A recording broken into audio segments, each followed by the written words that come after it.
जय हिंद साथियों, आप सभी का स्वागत अभिनंदन है हल्दी घाटी कोचिंग क्लासेस में। साथियों, आप सभी का स्वागत अभिनंदन है। जय श्री कृष्णा, जय श्री राम, जय बजरंगबली। साथियों, आप सभी का स्वागत है आपके अपने YouTube channel Haldi Ghati coaching classes में। जल्दी से साथियों जुड़ जाएं ताकि आज की अपनी बहुत ही महत्वपूर्ण क्लास है, इसके बारे में हम आज पढ़ने जा रहे हैं। वो है राजस्थान की जनसंख्या। राजस्थान की जनसंख्या के बारे में हम पढ़ेंगे साथियों।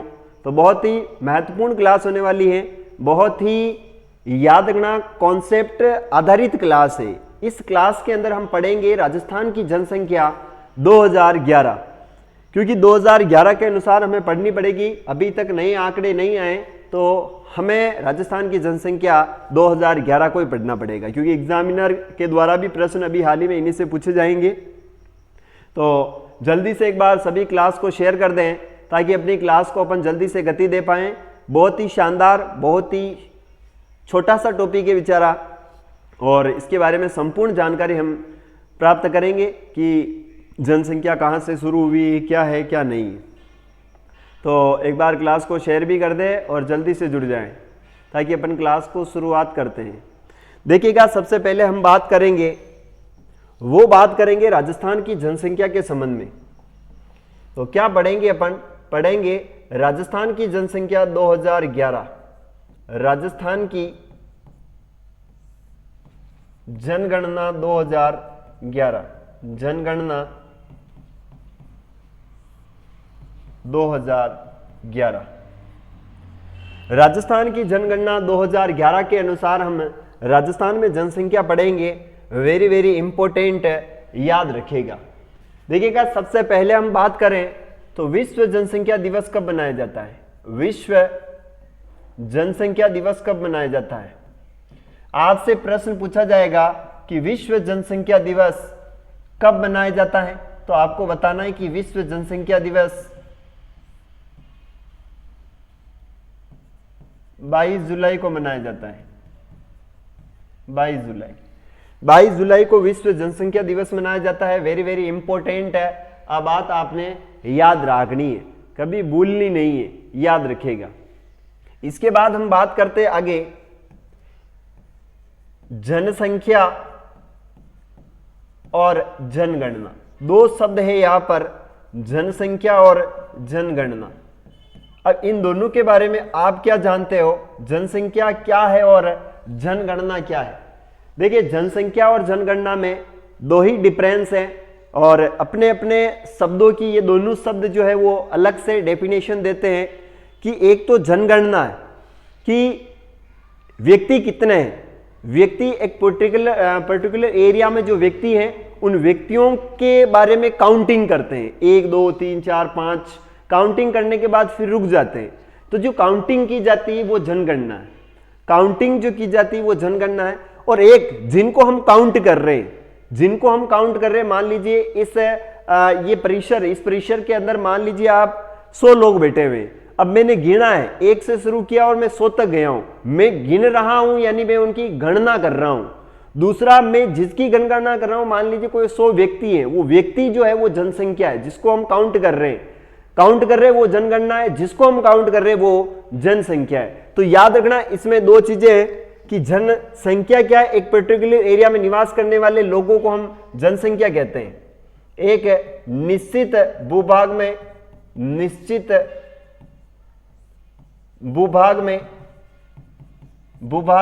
निवास करने वाले लोग,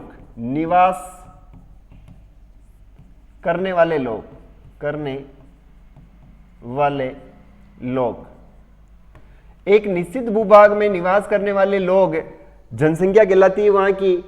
और याद रखना, लोगों को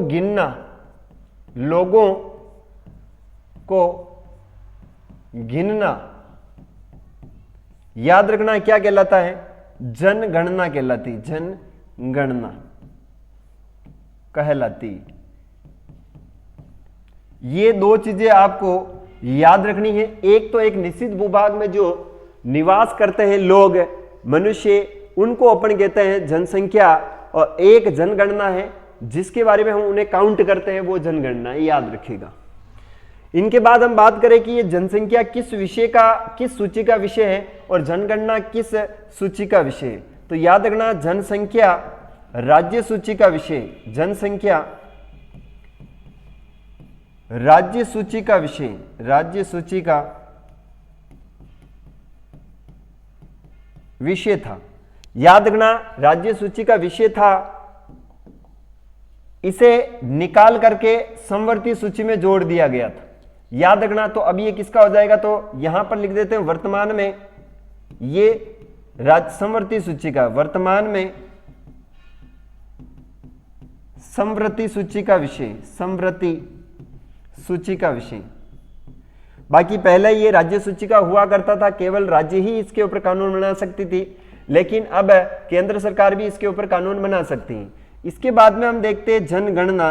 तो ये जनगणना याद रखना है, जनगणना ये किसका विषय, संघ सूची का विषय हो जाएगा। ये किसका विषय है, संघ सूची का, संघ सूची, क्योंकि जनगणना करवाने का काम केवल और केवल केंद्र सरकार का है। संघ सूची का विषय, संघ सूची का विषय याद रखना है। संघ सूची का विषय जनगणना है और समवर्ती सूची का विषय कौन सा हो जाएगा, वो हो जाएगा अपना जनसंख्या समवर्ती सूची का। ये वर्तमान में नहीं है, ये पूर्व में था, इसको राज्य सूची से निकाल करके समवर्ती सूची में जोड़ा गया है, याद रखना है। आगे बताऊंगा मैं कि कौन से आर्टिकल के तहत इन्हें निकाल कर जोड़ा गया है, जो वेरी वेरी इंपॉर्टेंट है, याद रखना है। चलिए, इसके बाद हम बात करें आगे और देखें तो जनसंख्या का उल्लेख कहां कहां पर मिलता है।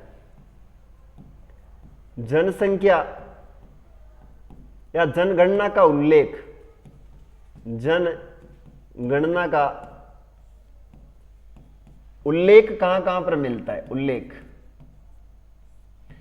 तो यहां पर आपने को ध्यान रखनी है, अब बात ध्यान रखनी है कि सबों पहली बात करेंगे अपन मेगास्थनीज,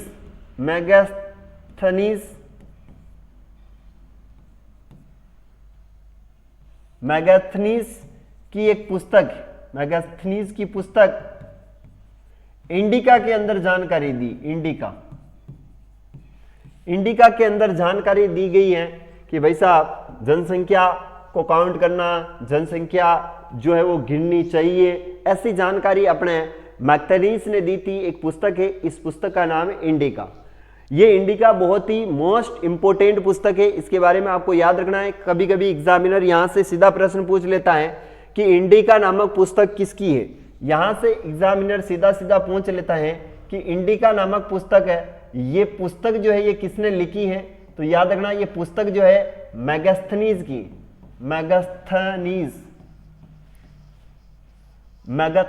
मेगास्थनीज की ये पुस्तक है, याद रखना है।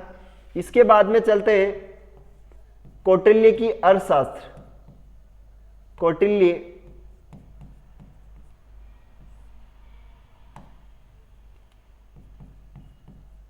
कौटिल्य की पुस्तक है, उस पुस्तक का नाम है अर्थशास्त्र। अर्थशास्त्र के अंदर भी याद रखना है जनसंख्या जनगणना का उल्लेख किया गया है अर्थशास्त्र के अंदर। वेरी वेरी इंपॉर्टेंट, यह बात भी अपन ने ध्यान रखनी है कि कौटिल्य की एक पुस्तक है अर्थशास्त्र, इसके अंदर भी जनसंख्या का या जनगणना का क्या मिलता है, उल्लेख मिलता है, जो बहुत ही इंपॉर्टेंट। चलिए, इसके बाद हम बात करेंगे अबुल फजल ने एक पुस्तक लिखी है, तीसरा आ जाएगा अबुल फजल, अबुल फजल की पुस्तक है, फजल की पुस्तक, अबुल फजल की पुस्तक का नाम है आईने अकबरी, आईने अकबरी। इस आईने अकबरी के अंदर भी याद रखना जनगणना या जनसंख्या का उल्लेख मिलता है, जो बहुत ही इंपॉर्टेंट है, ये जानकारी आपको होनी चाहिए। तो हमने क्या देखा है, एक बार देखिएगा वापस। हम बात कर रहे हैं राजस्थान की जनगणना 2011, राजस्थान की जनगणना 2011 विश्व की जनसंख्या, विश्व में जनसंख्या दिवस कब मनाया जाता है? तो विश्व में जनसंख्या दिवस 22 जुलाई को मनाया जाता है। जनसंख्या एक निश्चित भूभाग में निवास करने वाले लोग को हम जनसंख्या के रूप में देखते हैं। जनगणना लोगों को गिनना जनगणना कहलाती, लोगों को काउंट करना कितने लोग हैं वो जनगणना कहलाती। जनसंख्या ये वर्तमान में संवर्ती सूचिका है, पहले याद रखना ये संघ सूचिका हुआ करता था। जनगणना की हम बात करें तो ये संघ सूचिका विषय है, वेरी वेरी इंपॉर्टेंट। जनसंख्या पर तो कानून दो ही बना सकते हैं, राज्य भी बना सकता है और केंद्र भी बना सकता है, इसीलिए संवर्ती सूचिका है। और जनगणना पर केवल और केवल कानून बनाने का अधिकार या जनगणना कराने का अधिकार केवल और केवल केंद्र सरकार का है, इसलिए याद रखना ये दो चीजें हैं। इसके बाद हम बात कर रहे हैं जनगणना का उल्लेख प्रथम बार मेगास्थनीज की पुस्तक है जिसका नाम है इंडिका, इसमें मिलता है। कौटिल्य की पुस्तक अर्थशास्त्र में मिलता है। अबुल फजल की पुस्तक है जिसका नाम है आईन अकबरी, इसके अंदर ये जानकारी मिलती है। वेरी वेरी इंपॉर्टेंट, ये बात आपने याद रखनी है। चलिए इसके बाद आगे बात करेंगे। कमेंट करते रहे, जो भी जुड़े हैं वो कमेंट करें। चलिए अब आगे चलते हैं। भाई साहब जनसंख्या के बारे में क्या है? देखिए हम वर्तमान की बात करें, वर्तमान में विश्व में सर्वाधिक जनसंख्या वाला देश, वर्तमान में विश्व का सर्वाधिक जनसंख्या वाला देश, सर्वाधिक जनसंख्या वाला देश कौन सा हो जाएगा? तो याद रखना सर्वाधिक जनसंख्या वाला देश है भारत। वर्तमान में सर्वाधिक जनसंख्या वाला देश हो जाएगा भारत। याद रखना कितनी जनसंख्या होगी? 142 करोड़, 142 करोड़ जनसंख्या हो गई है, 142 करोड़। अपना भारत की जनसंख्या 142 करोड़ हो गई है, याद रखना। बाकी 2011 के अनुसार भारत की जनसंख्या कितनी थी? नोट करके लिख देता हूं। 2011 की जनगणना के अनुसार, 2011 की जनगणना के अनुसार, जनगणना के अनुसार 2011 की जनगणना के अनुसार भारत की जनसंख्या 121 करोड़ थी। जनसंख्या कितनी थी साथियों? याद रखना है 121 करोड़ थी, 121 करोड़। जो अभी वर्तमान में कितनी हो गई है? तो याद रखना है वर्तमान में ये 142 करोड़ हो गई है। हमने चीन को पछाड़ दिया है। विश्व में सर्वाधिक जनसंख्या पहले चीन हुआ करती थी, 135 करोड़ है, लेकिन हम चीन से भी आगे निकल चुके हैं।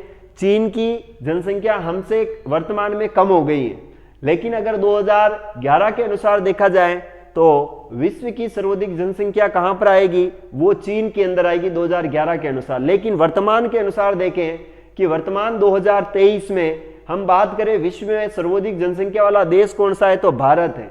142 करोड़ जनसंख्या है हमारे यहाँ पर। और कुछ हो या ना हो, लेकिन हम जनसंख्या बढ़ाने में बड़े माहिर हैं, बड़े कारनामे करते हैं, जिनसे हमारी जनसंख्या लगातार जो है वो बढ़ती हुई जा रही है। और जनसंख्या विस्फोट कह दे अपन इसको कि हर 10 साल के अंदर हमारे यहाँ पर 20 करोड़ जनसंख्या बढ़ रही। 121 करोड़ से 142 करोड़ हो जाना, यानी एक दशक में अपन ने 11 करोड़ बोले तो 21 करोड़, सॉरी कितना हो जाएगा? 21 करोड़ लोग हमारे यहां पर बढ़े हैं। तो आप समझ सकते हो कि किस गति से हम आगे बढ़ रहे हैं, कितना बड़ा झंडा गाड़ रहे हैं हम जनसंख्या के अंदर है, याद रखेगा। तो भारत तो महान है ही वैसे, लेकिन जनसंख्या में भी महान हो गया है, यह बात अपन ने याद रखनी।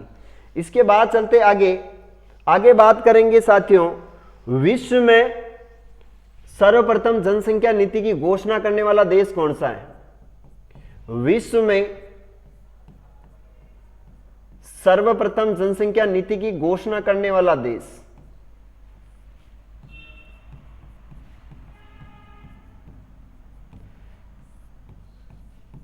नीति की घोषणा करने वाला देश, घोषणा करने वाला देश विश्व में सर्वाधिक जनसंख्या नीति की, विश्व में सर्वप्रथम जनसंख्या नीति की घोषणा करने वाला देश हो जाएगा अपना भारत। देश हो जाएगा साथियों, याद रखना है, भारत। भारत ने सर्वप्रथम जनसंख्या नीति की घोषणा करी थी, याद रखना है। बात करें अपन भारत में सर्वप्रथम जनसंख्या नीति की घोषणा करने वाला कौन सा राज्य है? भारत में सर्वप्रथम जनसंख्या नीति की घोषणा करने वाला राज्य कौन सा हो जाएगा? भारत में सर्वप्रथम जनसंख्या नीति की घोषणा करने वाला राज्य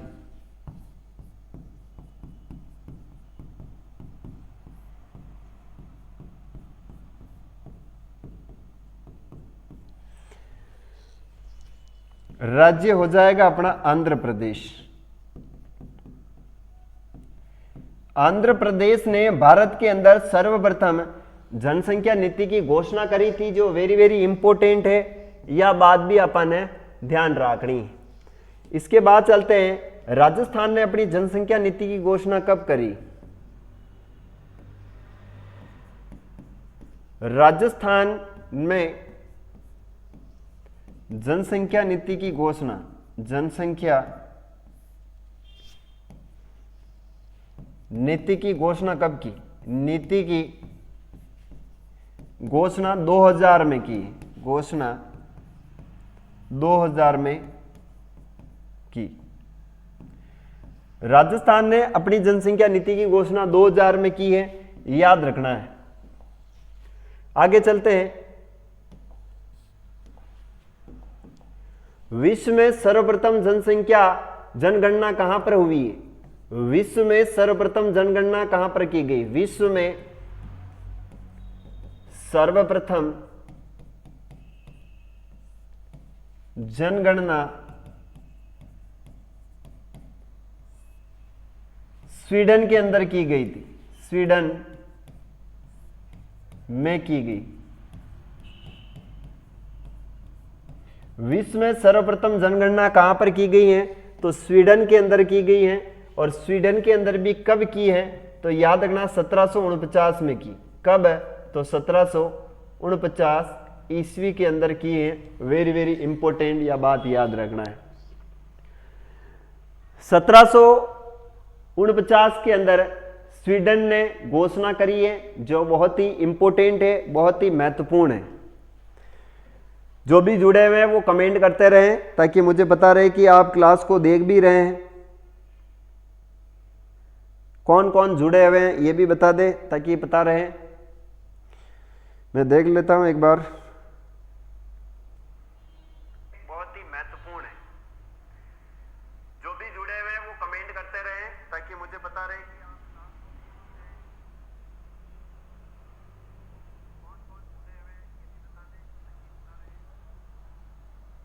चलिएगा साथियों।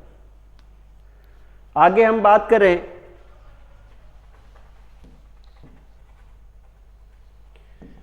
विश्व में सर्वप्रथम दशकीय जनगणना कहां पर शुरू की गई है? विश्व में सर्वप्रथम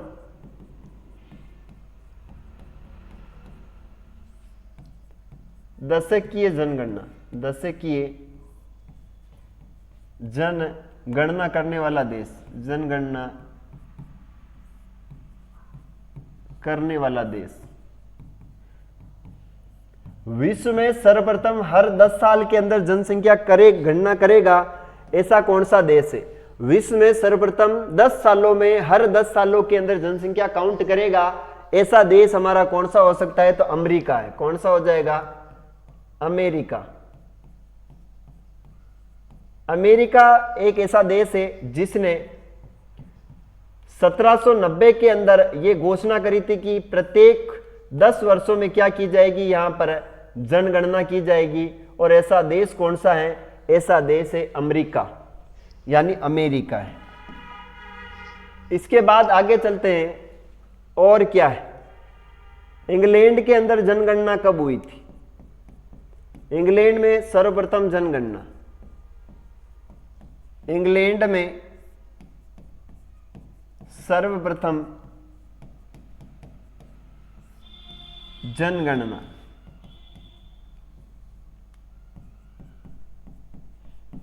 इंग्लैंड में सर्वप्रथम जनगणना हुई थी 1800 ईस्वी में।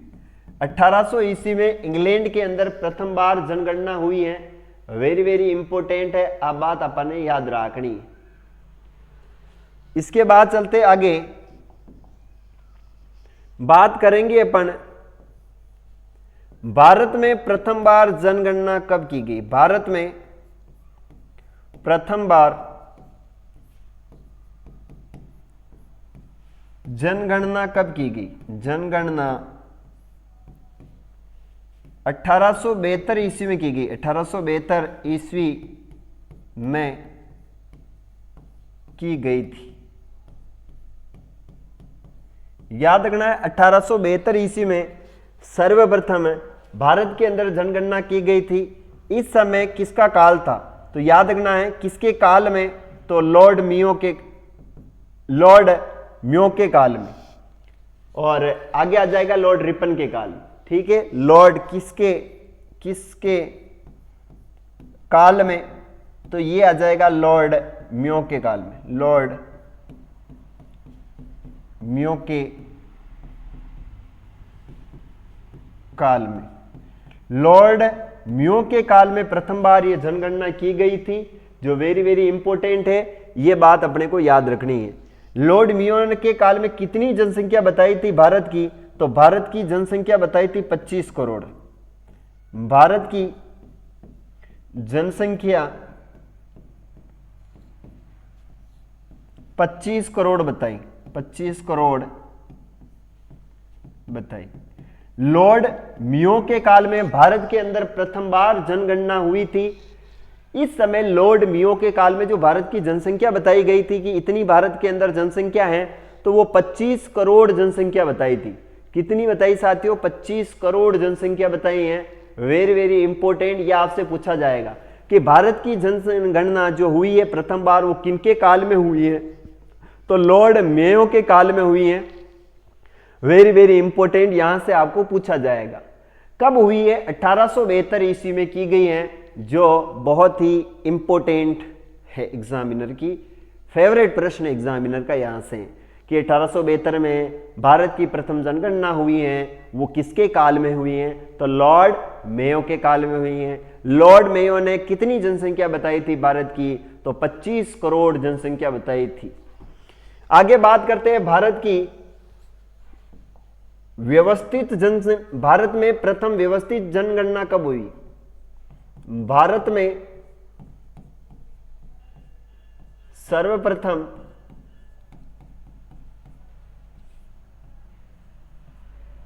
व्यवस्थित रूप से जनगणना कब हुई। जनगणना 1882 ईस्वी में हुई। 82 में हुई। याद रखना है 1882 ईस्वी में हुई या 1881 में हुई, ये कमेंट करके बता दे मुझे कब हुई थी, 1882 या 1881 है। 81 है ना, 82 कर दिया था अपन ने। 1881 में हुई। इस समय किसका काल था, तो इस समय याद रखना लॉर्ड रिपन का काल था। लॉर्ड रिपन के काल में, लॉर्ड रिपन के काल में हुई। लॉर्ड रिपन के काल में हुई और इस समय भारत की जनसंख्या बताई थी 23 करोड़। भारत की जनसंख्या 23 करोड़ बताई। 23 करोड़ बताई, यानी व्यवस्थित रूप से गिना गया है। एक एक लोगों को गिना गया था, ऐसे ही नहीं 5 लोग थे 10 लोग बता दिए, 5 लोग है और 10 लोग बता दिए, ऐसे ही नहीं हुए थे। व्यवस्थित रूप से जनगणना हुई थी और यह व्यवस्थित रूप से जनगणना लॉर्ड रिपन के काल में 1881 में हुई थी। ये वेरी वेरी इंपॉर्टेंट, याद रखना। इस समय ये तय कर लिया गया था कि भाई साहब हम प्रत्येक 10 वर्ष के अंदर क्या करेंगे, जनगणना करेंगे। 1881 में भारत ने प्रत्येक 10 साल में जनगणना करने का निश्चय किया। प्रत्येक 10 वर्षों में जनगणना करने का निश्चय किया।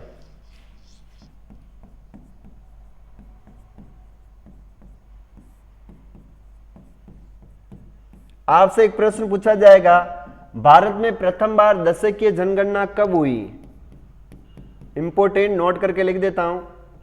भारत में दशकीय जनगणना की शुरुआत, दशकीय जनगणना की शुरुआत, भारत में दशकीय जनगणना की शुरुआत हुई थी 1881 ईस्वी में। याद रखना है, प्रत्येक 10 सालों में लोगों को गिना जाएगा। इसके बारे में कहाँ उल्लेख, कब ये तय किया गया था? तो ये तय किया गया था 1881 में। इसके बाद हम बात करते हैं, थोड़ी सी कॉमन चीजें हैं। भारत में सर्वप्रथम जनसंख्या जनगणना कहां से शुरू की गई? भारत में सर्वप्रथम जनगणना 1/4/2010 को यूपी से शुरू हुई थी। यूपी से शुरू की गई थी। यूपी से शुरू की गई थी। यानी भारत में प्रथम बार जो जनगणना शुरू हुई थी, वो जनगणना किस राज्य से शुरू हुई है? तो वो राज्य है अपना यूपी। कब शुरू हुई? तो 1/04/2010 को यूपी से ये जनगणना शुरू होती है, जो वेरी वेरी इंपॉर्टेंट है, ये अपने को ध्यान रखना है। इसके बाद बात करें कि 2011 की जनगणना के समय जनगणना आयुक्त कौन था? 2011 की जनगणना के समय, जनगणना के समय भारत के जनगणना आयुक्त कौन थे? जनगणना आयुक्त कौन थे? आयुक्त का नाम आ जाएगा सी चंद्रमौली। कौन आ जाएगा? सी चंद्रमौली। सी चंद्रमौली इस समय भारतीय जनगणना के जो आयुक्त था, भारतीय जनगणना का, उनके ये अध्यक्ष थे या आयुक्त थे। ये बात इंपॉर्टेंट है, याद रखना है। इसके बाद चलते आगे, भारत की जनसंख्या में खर्चा कितना आया पर व्यक्ति? भारत की जनगणना में प्रति व्यक्ति जो खर्चा आया था, वो आया था 18.19 रुपए। यानी 18 रुपए और 19 पैसे प्रत्येक नागरिक के ऊपर जनगणना का भार पड़ा था। प्रत्येक नागरिक के ऊपर इतना भार पड़ा है, 18.19 रुपए प्रत्येक नागरिक के ऊपर ये कर्जा आया था। इसके बाद हम बात करते हैं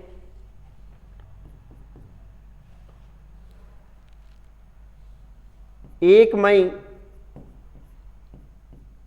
2000 को भारत की जनसंख्या कितनी हो गई? भारत की जनसंख्या 1 अरब हो गई थी। 1 अरब हो गई थी। एक अरबी बच्ची का नाम था आस्था। एक अरबवी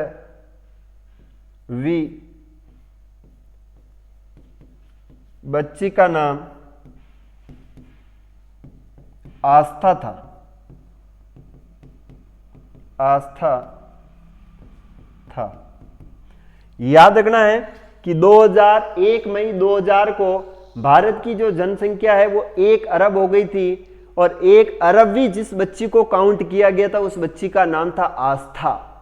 ये आस्था लड़की गिनते गिनते लास्ट 1 अरब पे रुकी थी, याद रखना है। तो उस लड़की का नाम क्या है? आस्था है। Very very important. इसके बाद चलते आगे। आगे हम बात करें तो वापस पुणे आ जाते अपन भारत की जनसंख्या में, अपने राजस्थान की जनसंख्या। राजस्थान की जनगणना 2011 कहां से शुरू हुई भारत में जनगणना, उसकी हम बात करेंगे। तो सबसे पहले लेते हैं 1872। 1872 में क्या हुआ?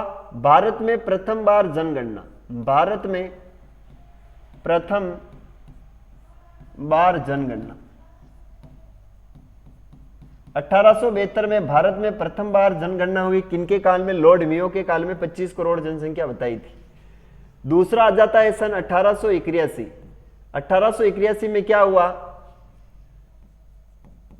भारत में व्यवस्थित जनसंख्या जनगणना शुरू हुई थी। व्यवस्थित जनगणना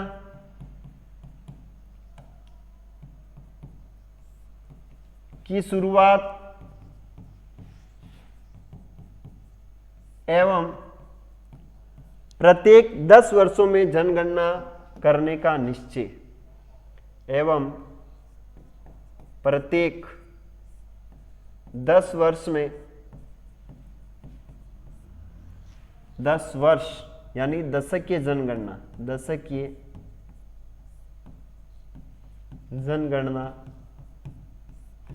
वापस आ जाते हैं प्रत्येक 10 वर्ष में जनगणना का निश्चय, जनगणना करने का निश्चय, करने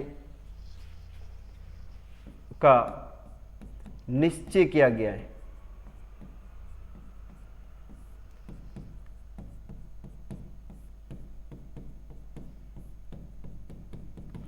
इसके बाद हम बात करते हैं आगे 1891 में। 1891 में कुछ भी नहीं हुआ। आगे बात करें अपन 1901। 1901 में भी कुछ नहीं हुआ। आगे लेकर चलते हैं। देखिए 72 में हुई है 1881। 1881 से 10 साल होते हैं 1891। 1891 से 10 साल होते हैं 1901। 1901 के बाद चलेंगे अपन 1911 से 1921 तक। फिर हम बात करेंगे 1921। फिर आगे बात करेंगे 1931। फिर हम बात करेंगे 1941। फिर बात आएगी 1951। फिर इसके बाद में हम चलेंगे 1961। फिर आगे की बात आगे करते हैं। यहां पर क्या आएगा?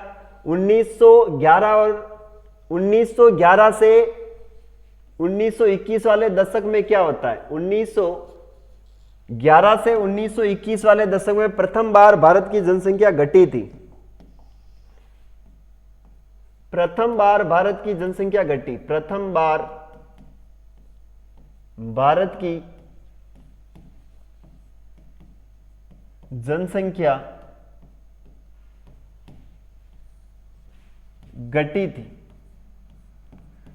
कमी आई थी। इस समय क्या आई थी? कमी हुई। अब इसका क्या कारण है कि भारत के अंदर प्रथम बार जनसंख्या की कमी हुई है? उसका एक रीजन है क्योंकि 1914 से 1919 तक एक युद्ध चलता है जिसको हम प्रथम विश्व युद्ध कहते हैं। इस समय एक महामारी आ गई थी जिस महामारी के कारण भी बहुत सारे लोग मारे गए थे और इस विश्व युद्ध के कारण भी लोग मारे गए थे। एक डर में थे, एक सदमे में थे कि अब हमारी ये दुनिया नष्ट हो जाएगी, ये पृथ्वी इधर उलट पुलट हो जाएगी, हम सबको मार डालेगी। लोग डर में थे। इसलिए डर के कारण लोग जो है वो जनसंख्या नहीं बढ़ा पाए, लोग जनसंख्या की वृद्धि नहीं करवा पाए कि भाया आप ही भूखा मरेरा और छोरा छोरी पैदा करन कई किए रहा, तो वे छोरा छोरी पैदा न किया। इस दशक में 10 साल में पहली बार जनसंख्या घटी, याद रखना। आगे चलते हैं,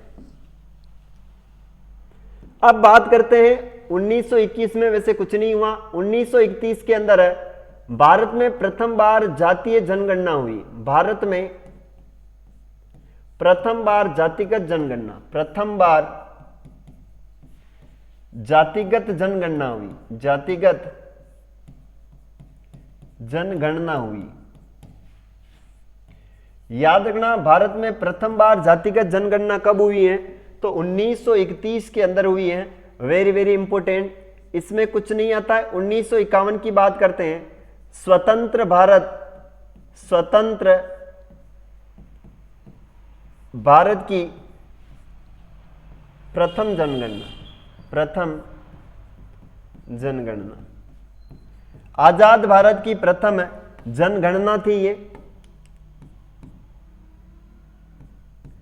आजाद भारत में प्रथम जनगणना कब हुई है?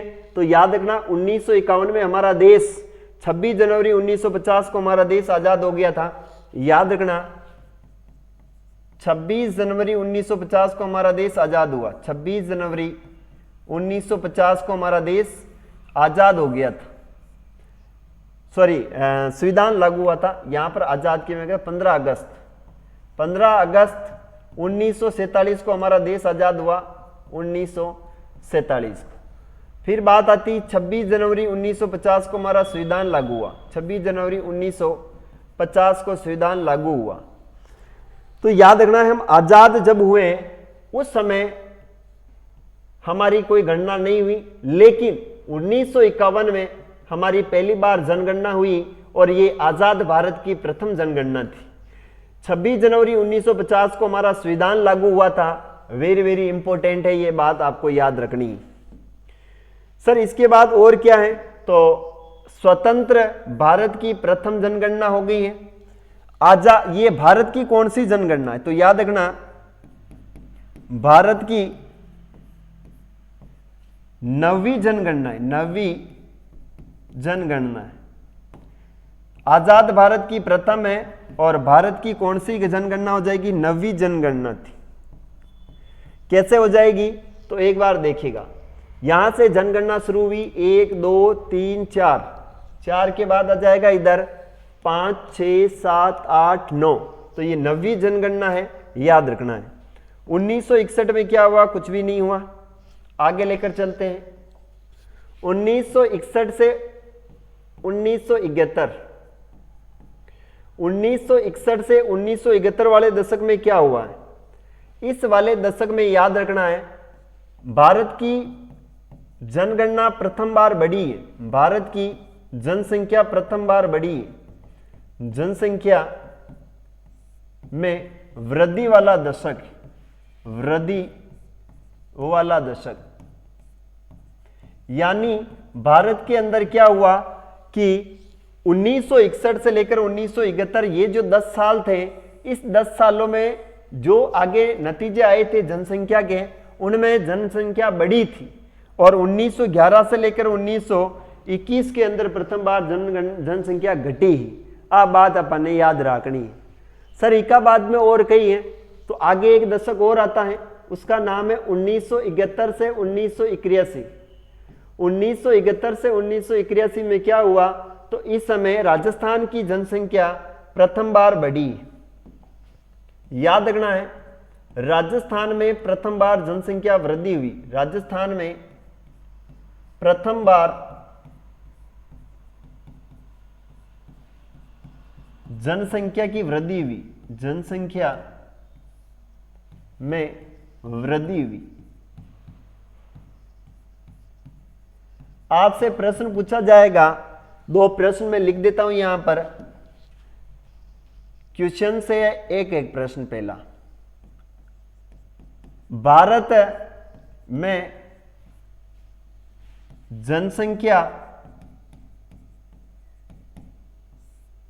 कमी वाला दशक है, कमी वाला दशक है। यहां पर 4 ऑप्शन में दे देता हूं आपको। पहला ऑप्शन है 1911। चलो मैं यहां पर देता हूं 1881 से 1891। दूसरा हो जाएगा 1891 से 1901। तीसरा ऑप्शन हो जाएगा 1901 से 1911। चौथा ऑप्शन हो जाएगा आपका, चलो दो दो ही करते हैं, इसको भी यहां नीचे ले आते हैं। तीसरा 1901 से 1911। चौथा ऑप्शन हो जाएगा 1911 से 1921। इसका आंसर आप मुझे बताना क्या आता है। ठीक है जी। इसके बाद दूसरा प्रश्न हो जाएगा, दूसरा प्रश्न है भारत में प्रथम बार जनसंख्या वृद्धि वाला दशक कौन सा है? वृद्धि वाला दशक। इसमें भी आपको 4 ऑप्शन मिलते हैं। पहला ऑप्शन है 1961 से 1971।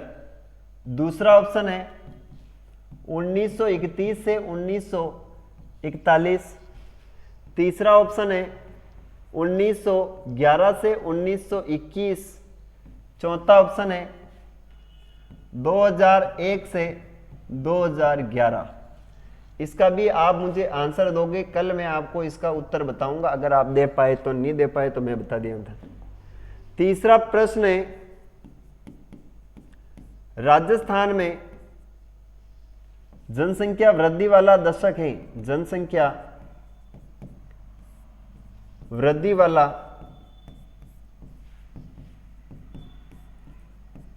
दशक है। इसमें भी आपको 3 ऑप्शन मिलेंगे। पहला ऑप्शन है 1931 से 1941 तक। दूसरा ऑप्शन है 1941 से 1951 तक। तीसरा ऑप्शन है 1951 से 1961 तक। चौथा ऑप्शन है 1971 से 1981 तक। इसका भी आप मुझे आंसर देके बताना। तो ये 3 प्रश्न हैं आपके सामने, जिसके आपको क्या देने हैं? आंसर देने हैं। चलिए पुणे अपन क्या बात कर रहे थे? हम बात कर रहे थे राजस्थान में 81 के बाद चलते अपन आगे 61, 71, 81 की हम बात करेंगे आगे। 1981 में क्या हुआ? 1981 में वैसे कुछ नहीं हुआ। 1991 में क्या हुआ? कुछ भी नहीं हुआ। 2001 के अंदर क्या होता है? 2001 इस समय याद रखना 1 मई 2000 को भारत की जनसंख्या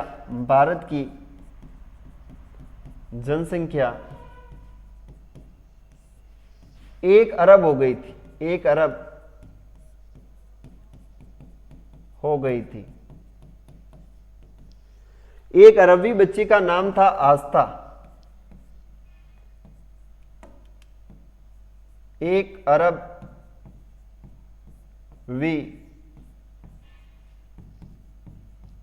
बच्ची का नाम आस्था था। याद रखिए। इसके बाद में बात करें कि इस समय भारत की जनसंख्या कितनी थी।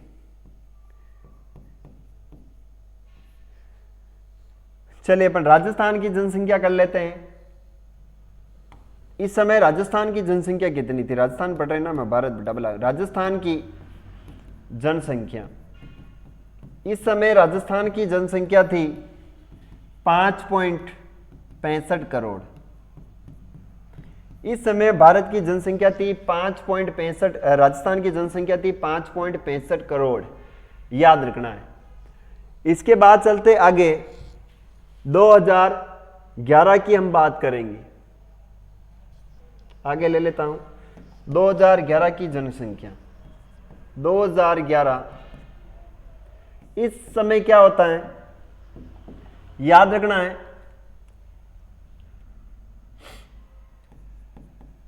राजस्थान, चलो और लिख देते, स्वतंत्र भारत की, ये स्वतंत्र भारत की 7वीं जनगणना है, 7वीं जनगणना है। स्वतंत्र भारत की 7वीं जनगणना है। कैसे? तो स्वतंत्र भारत में कब हुई थी जनगणना? 1951, 1961, 1971, 1981, 1991, 2001, 2011, 1, 2, 3, 4, 5, 6, 7। तो ये 7वीं जनगणना है, याद रखना। स्वतंत्र भारत की कौन सी गणना है? 7वीं जनगणना है। भारत की कौन सी जनगणना है? तो याद रखना 2011 में, 2011 में भारत की 15वीं जनगणना हुई थी। 15वीं जनगणना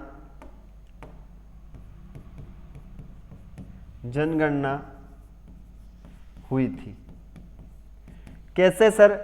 तो देखिएगा, इसके बारे में अपन पता करते हैं।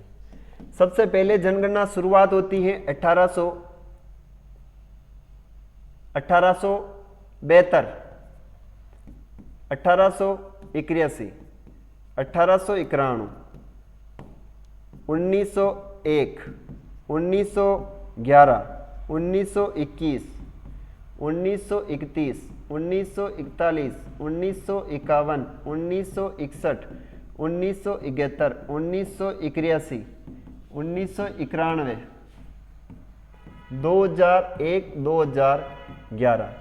तो याद रखना 1, 2, 3, 4, 5, 6, 7, 8, 9, 10, 11, 12, 13, 14 और 15। ये 15वीं जनगणना है। वेरी वेरी इंपॉर्टेंट, ये बात याद रखना है। आगे चलते हैं। इस समय राजस्थान में प्रथम बार जातिगत जनगणना हुई थी। राजस्थान में प्रथम बार जातिगत जनगणना हुई, जातिगत जनगणना हुई।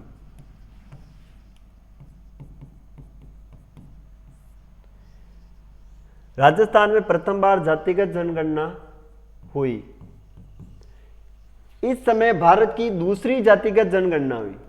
भारत की दूसरी जातिगत जनगणना, भारत की दूसरी जातिगत जनगणना, जातिगत जनगणना। पहली भारत के अंदर जनगणना हुई थी जातिगत 1931 में। दूसरी बार भारत में जनगणना हो रही जाति के आधार पर 11 में। तो याद रखना, लेकिन 2011 में तो राजस्थान में तो प्रथम बार हुई ना। इस 1931 में राजस्थान के अंदर जनगणना नहीं हुई थी जाति के आधार पर। जाति के आधार पर राजस्थान में नहीं हुई थी। राजस्थान में प्रथम बार जातिगत जनगणना 2011 में हुई। इसलिए 2011 में राजस्थान की तो प्रथम है और भारत की दूसरी, क्योंकि राजस्थान भारत के अंदर आता है। फिर बात करें, इस समय प्रथम बार किन्नरों की जनगणना की गई। किन्नरों की जनगणना की गई। किन्नर का मतलब होता है ना पुरुष और ना स्त्री। ना तो पुरुष है वो, ना ही स्त्री। इसको हम कहते हैं नपुंसकलिंग। नपुंसकलिंग, जिसको अपनी भाषा में अपन याद रखना, बहुत सम्मानजनक व्यक्ति है ये, लेकिन अपनी भाषा में हम उनको गधराड़ा बोलते हैं, छक्का बोलते हैं, वो व्यक्ति। लेकिन इस समाज में अगर कोई सबसे महत्वपूर्ण समाज का व्यक्ति है तो वो नपुंसकलिंग है। याद रखना है, जिस व्यक्ति को भगवान नहीं छला हो वो व्यक्ति इस दुनिया को क्या छलेगा। तो इनका स्थान इस समाज के अंदर, इस पृथ्वी के अंदर, इस मानव जीवन में इनका स्थान बहुत ऊपर स्थान है। माना जाता है कि इनके जैसा जीवन इस संसार में भगवान किसी को बद्दुआओं में भी ना दे, किसी को पाप करने के 1000 गायें मारने के बाद भी ऐसा जन्म ना दे, क्योंकि इंसान की जब काम और वासना ही समाप्त है तो उसका जीवन में आना ही बेकार है। काम वासनाओं के बिना इस दुनिया की हर एक चीज हमें निरर्थक लगती है, क्योंकि जीवन का उद्देश्य ही क्या है, हमारी जो इच्छाएं हैं अंदरूनी, उस इच्छाओं को पूरा करना है। अब जब इंसान के अंदर इच्छा ही नहीं है तो फिर क्या हो सकता है। तो एक कहावत प्रचलित है कि रूप दिया मोर को तो इच्छा छीन ली, रूप दिया मोर को तो इच्छा छीन ली है, और इच्छा दी इंसान को तो सुकून छीन लिया है। यानी मोर के अंदर जो एक बात करें हम निश्चेचन का, बात करें अपन जिसको बताते हैं सेक्स की, हम बात करते हैं निश्चेचन की बात करते हैं, निश्चेचन है ना। याद रखो यही सेक्स, इसको बहुत ही ज्यादा लोग डर के लेते हैं। तो ये जो मोर होते हैं, याद रखना, मानव की तरह इनमें ये वाली एक्टिविटी नहीं होती, क्रिया नहीं होती। जो मानवों में क्रिया होती है इस वाली की, ये याद रखना मोर के अंदर नहीं होती, मोर में नहीं होती। ये क्रिया सिर्फ और सिर्फ याद रखना मानव और जानवरों में संभावित है, लेकिन मोर के अंदर ये नहीं, क्योंकि मोर बहुत ही ज्यादा सुंदर होता है। सुंदर मोर क्या होता है, सुंदर, लेकिन इसकी इच्छा छीन ली। क्या छीनी, इच्छा। यानी याद रखना ये मोर, आप सोच रहे होगे सर मोरनी बच्चे कैसे पैदा करती है, मोरनी बच्चे कैसे होते हैं इनके, तो इनके बच्चे होते हैं कि जब वर्षा होती है, क्या होती है, वर्षा, वर्षा होती तो इस समय क्या करता है, मोर नाचता है, मोर नाचता है। मोर क्या करता है, नाचता है। जब मोर नाचता है तो नाचते नाचते नाचते इस मोर की जो नजर होती है वो नजर इस मोर के पैर पर पड़ती। कहां पड़ती है, पैरों पर। जब पैरों पर पड़ती तो इसके पैर क्या होते हैं, बहुत गंदे होते हैं, बहुत गंदे होते हैं, पैर इनके बहुत ही गंदे होते हैं। तो ये पैरों को देखकर रोने लगता है। क्या करने लगता है, रोने लगता है। जब ये रोता है तो उसी समय मोरनी इसके पास में आती है, मोरनी, और इसके आंसू जो हैं वो मोरनी घटाघट घटाघट घटाघट मोरनी इनके आंसुओं को पी जाती है। आंसू पीने के बाद में मोरनी गर्भ धारण करती है, गर्भ धारण करती है मोरनी। यानी इनके अंदर ये वाला जो प्रोसेस है निश्चेचन वाला, ये इनके अंदर संभावित नहीं होता है। तो याद रखना इनकी इच्छा छीन ली, लेकिन ये वाला मानव के अंदर दिया है कि मानव आराम से अपनी इच्छा तो पूरी कर सकता है, अपनी इच्छा पूरी कर सकता है, लेकिन उसे सुकून नहीं है, सुकून नहीं। सुकून का मतलब होता है कि इच्छा कभी समाप्त नहीं होती। याद रखना 1 मिली, 2 मिली, 3 मिली, 4 मिल गई, अब 5वीं की तलाश है।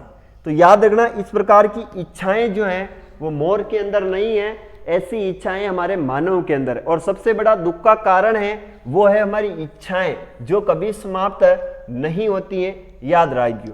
तो यहां पर हम बात कर रहे हैं कि ये जो किन्नर समाज है इनकी इच्छाएं मर गई हैं, तो इसका समाज के अंदर इनका नाम जो है वो बहुत ही सम्मानजनक लिया जाता है, क्योंकि दुनिया सारी अपनी इच्छाओं के खातिर ही इस दुनिया में कार्य कर रही है, धन इकट्ठा कर रही, सब कुछ है। जब इच्छा ही नहीं है तो ऐसे जीवन का ही क्या मतलब। चलिए आगे बात करते हैं और क्या हुआ इस समय। किन्नरों की जनगणना हुई, लेकिन किन्नरों की जनगणना हुई किसमें, इनको ना तो स्त्री मानते ना पुरुष मानते हैं, तो 2011 में इनको किसमें काउंट किया। तो याद रखना इनकी गिनती हुई थी वो पुरुषों में हुई। गिनती इनकी कहां पर हुई, वो हुई पुरुषों में, पुरुषों में हुई। इनकी गिनती हुई थी पुरुषों के अंदर, याद रखना है पहली बार। इसके बाद चलते हैं अपन 31 अक्टूबर 2011, एक तारीख आती 31 अक्टूबर 2011। इस समय एक घटना होती है 31 अक्टूबर 2011 को। क्या होती है? 2011 को विश्व की जनसंख्या 7 अरब हो गई थी। जनसंख्या 7 अरब हो गई, 7 अरब हो गई थी। यानी 31 अक्टूबर 2011 को विश्व की जनसंख्या कितनी हो गई थी? 7 अरब। 7 अरबवीं बच्ची का क्या नाम है? 7वें अरब, 7वें अरब बच्चे का नाम, 7वें अरब, 7 अरबवें बच्चे का नाम वो आए। मैं देखो लैंग्वेज का नाम मिल रही। 7 अरब वे बच्चे का नाम डेनिका कमाचो है। डेनिका कमाचो, डेनिका कमाचो है। डेनिका कमाचो 7वें अरब की क्या है? ये बच्ची है या बच्चा है? तो आज की अपनी ये क्लास यहीं पर अपन देते हैं इस क्लास को विराम। इसके बाद अपन कल पढ़ेंगे 2011 के अनुसार राजस्थान में जनसंख्या, राजस्थान में जनसंख्या कुछ आंकड़े होंगे बड़े ही इंपॉर्टेंट, इसको हम कल पढ़ेंगे। अभी के लिए समाप्त करते हैं अपन यहीं पर, समाप्त। तो मिलेंगे साथियों कल अपन। तो बोलिए मेरे साथ, बोलिए सांवरिया सेठ की जय, बोलिए सांवरिया सेठ की जय। मिलेंगे साथियों कल, तब तक के लिए जय हिंद, जय भारत।